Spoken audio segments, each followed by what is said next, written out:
மாட்டேங்குது. தாத்தா நாங்க விளையாடணும் தாத்தா, டிஸ்டர்ப் பண்ணாதீங்க. ஏதா தமிழ், இங்க பாரு, நீ உன் வயசு பொண்ணுங்களோட விளையாடுறதை விட்டுப்புட்டு இவரு கூட போய் விளையாடிட்டு இருக்கிறவ. எனக்கு தான் ஊர்ல யாருமே ஃப்ரெண்ட்ஸ் இல்லையே தாத்தா. அம்மாவை கூப்பிட்டாலும் வர மாட்டேங்கிறாங்க, லக்ஷ்மி பாட்டிய கூப்பிட்டாலும் வர மாட்டாங்க, ஆண்டாளத்தைய கூப்பிட்டாலும் வர மாட்டாங்க. சரி, அம்புட்டு பேரை கூப்பிட்டிய, தாத்தாவை கூப்பிட்டியா? நீங்க தான் அழகர் மாமா கூட சண்டை போட்டுட்டு இருந்தீங்க, அப்ப யார் கூட விளையாடுறது? அதான் தமிழ், பெரியவங்கன்னா அப்படித்தான் இருப்பாங்க, அதெல்லாம் நீ கண்டுக்க கூடாது. அப்ப நான் யார் கூட தான் விளையாடுறதுன்னு நீங்களே சொல்லுங்க. ஏத்தா, உங்க ஊர்ல மட்டும் உன் கூட விளையாடுறதுக்கு அம்புட்டு பேர் இருந்தாங்களாக்கும்? எங்க ஊர்ல என் கூட விளையாட எங்க அப்பா இருந்தாரு. நான், எங்க அப்பா, அம்மா 3 பேரும் ஜாலியா விளையாடுவோம். ஆனா இங்க விளையாட யாருமே இல்ல. தமிழ், இப்ப எதுக்கு பெர்ஃபார்மன்ஸ் ஓவரா பண்ணிக்கிட்டு இருக்க? ஏத்தா தமிழ், உனக்கு உங்க அப்பானா ரொம்ப பிடிக்குமா? ரொம்ப ரொம்ப பிடிக்கும் தாத்தா. அவர் எப்பவுமே என் கூடவே இருப்பாரு, எனக்காக என்ன வேணாலும் பண்ணுவாரு. இதோ இந்த ஆதி அங்கிள் இருக்காருல்ல, இவரு மாதிரி தான் என்னை எப்பவும் ஹாப்பியா வச்சிருப்பாரு.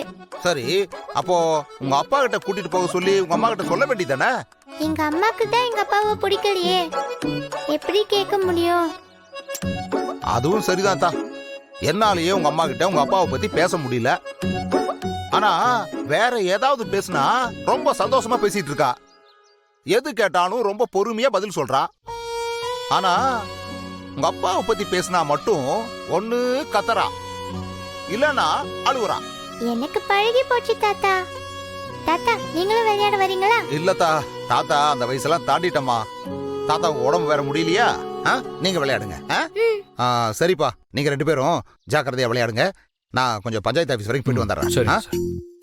கப்பம் வேணும்ல?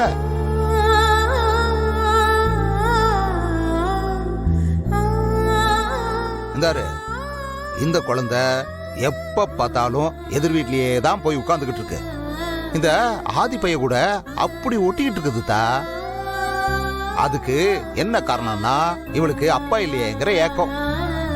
யோ, அவ அப்பனே ஆதிதாயா, இது தெரியாம உட்காந்து வாசனை பேசிட்டு இருக்காப்ல. ஏதா, உனக்கு ஒரு துணை இல்லைனாலும் இவளுக்கு ஒரு துணை வேணும்ல.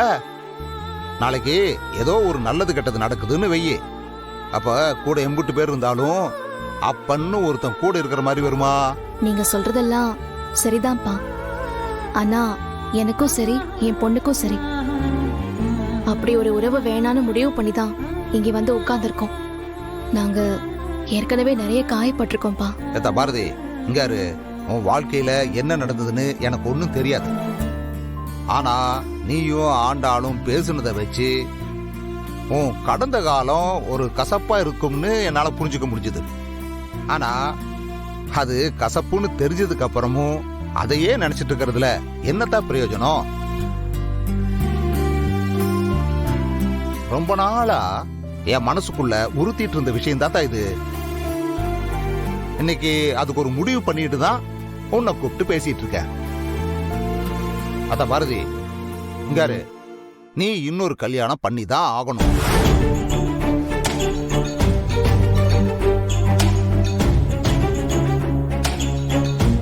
ஏதா, எனக்கு தெரிஞ்ச பையன் வீட்டுல உன்னை பத்தி சொன்ன. அவனுக்கு உன்னை ரொம்ப பிடிச்சிருக்குதா. இன்னைக்கு பொண்ணு பார்க்க வர்றேன்னு சொல்லிருக்காங்க.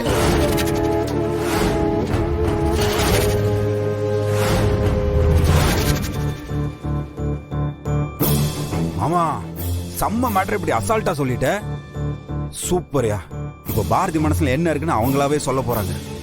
அத பாரதி, உன்னை நான் என் மகளா நினைச்சுதான் இந்த முடிவு எடுத்திருக்க.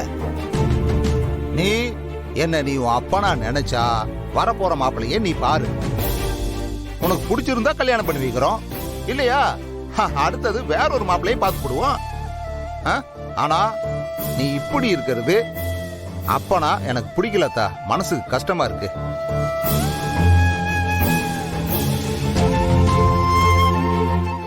மாமா, இந்த வாடி போடின்னு கொஞ்சறதுல என்கிட்ட வச்சுக்காதீங்க, எங்க அக்கா கிட்ட வச்சுக்கோங்க. அப்படியே கொஞ்சிட்டாலும் பேசாம போ. டேய், என் தங்கச்சி கிட்ட என்ன வம்பு எடுத்துட்டு இருக்க? நாளா ஒண்ணு வம்பலுக்குல உன் தங்கச்சி தான் காலேஜ்ல எவனையும் லவ் பண்றாளாமா, அதான் அவனை கடத்திட்டு வந்து தாலி கட்ட வச்சிடலாமான்னு கேட்டு இருந்தேன். எதுக்கு மாப்பிளைய மாத்தி கடத்திட்டு வந்து தாலி கட்ட வைக்கிறதுக்கா? அது எப்படி என்ன அசிங்கப்படுத்தணும்னா மட்டும் குடும்பம் ஒண்ணு சேர்ந்துருவீங்களா? ஆ, உங்க முகராசி அப்படி. டேய், என்ன ரொம்ப நக்கல் தாண்டா உனக்கு. எதுக்கு அவகிட்ட வாய் கொடுக்குற? அவன் மாதிரி பொறுமையாலாம் பேசிட்டு இருக்க மாட்டான்னு சொல்லிட்டேன்ல. திரும்ப திரும்ப அவகிட்டயே பேசிட்டு இருக்க. யாரு நீங்க பேசுறது? பொறுமையா பேசுறதுங்களா? ஆமா. சரி அதெல்லாம் விடு. நம்ம இந்த ஆதியும் பாரதியும் சேர்த்து வைக்கிறதுக்கு என்னென்னமோ யோசிச்சு வச்சிட்டு இருந்தோம்ல.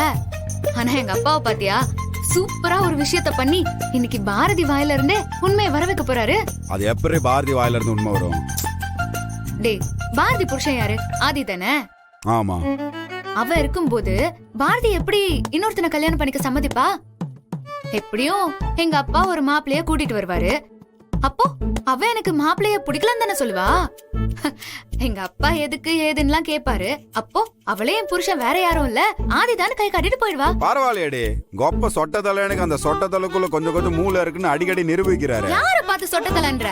உங்க அப்பனை பார்த்து தாண்டி சொட்ட மாட்டேன். ஓ, நீ ஏன் அப்பனையே சொட்ட மண்டன்னு சொல்வியா? சொட்ட மண்டன்னு சொல்வியா? சொட்ட மண்டன்னு சொல்வியா? டேய், அம்மா! தேவையா? எதுக்கு இந்த வேலையில பாக்குற நீ? அடியே ஆண்டாளு, ஆண்டவன் ஒரு தற்காண்டி. அம்மா வலிக்குதே. ஏன் இதுக்கு அப்பானே கத்த, ஏன் அம்மான்னு கத்துற?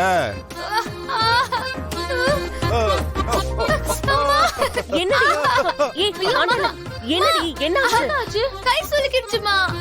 அதுக்கு இப்படி அடி புள்ள பெத்தவ மாதிரி கத்தி ஊரு கூட்டுவ. உனக்கு வலிச்சா தெரியும். வாக்கா ஹாஸ்பிடலுக்கு போலாம். இவ ஒருத்தி சுளுக்கிடுக்க யாராவது ஹாஸ்பிடல் போகுமா? நீ வண்டி எடுத்துட்டு போய் வீரம்மா பாட்டிய வீட்டுக்கு கூட்டிட்டு வா போ. அம்மா, அவ்வளவு நல்லா தாக்கு பிடிக்க முடியாது, எனக்கு ரொம்ப வலிக்குது. டேய், நீதான் நல்லா சுளுக்கு எடுப்பல. வலிக்குது, சுளுக்கு எடுத்து விடு. நீ பழைய சோறு திங்கிறதுக்கு நாங்க 2 பேரும் பச்சை மிளகா ஆகணுமா?